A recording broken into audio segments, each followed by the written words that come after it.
అయితే ప్రతి మానవుడు కూడా దేవుని నుండి వెడలిపోతున్నాడు. ఏ విధంగా వెడలిపోతున్నాడంటే, మన యొక్క అవయవాలు దేవుడిచ్చినవి. ఆయన యొక్క స్వరూపమందు మానవుణ్ణి తన పోలిక చొప్పున మనల్ని సృష్టించాడు, ఆయన్ని మనం చేసుకున్నాడు ఎంతో ప్రేమగా. అయితే ఈ యొక్క జీవితంలో మనం ఈ లోకములో ఉన్నప్పుడు బలహీనపరచబడి దేవునికి అసహ్యమైన క్రియల చేత దేవునికి మనము దూరం అయిపోతున్నాం. ప్రియ దేవుని బిడ్డ, ఒక్క నిమిషం ఆలోచించు.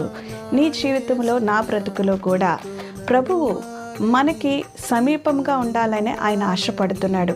ఆ సమీపాన్ని మనం అందుకోవాలి కానీ, ఆ ప్రేమను మనం ఆహ్వానించాలి కానీ మనము దూరం చేసుకోకూడదు. అయితే దేవునికి అసహ్యమైనవి మనము కొన్ని రీతిలో, అనగా మానవుడి రీతిలో అవి జరుగుతున్నాయి, జరిగించడానికి సాతానుడు ప్రేరేపిస్తున్నాడు అనేది మనము గ్రహించి, మనకిచ్చే జీవితము, మనకిచ్చే ఆత్మ దేవునికి మరి అర్పించే విధంగా, దేవుని దగ్గరికి చేరే విధముగా మనము తయారవ్వాలి. కానీ మన యొక్క బ్రతుకును బట్టి దేవుడు మనకిచ్చే ఈ యొక్క శరీరం ద్వారా, ఈ యొక్క అవయవాల ద్వారా దేవునికి దూరంగా వెళ్ళిపోకుండా మన జీవితాలు సరి చేసుకోవాలని మరి నా యొక్క విన్నపము, నా యొక్క ప్రార్థన అనేది మీరు గమనించవలసిందిగా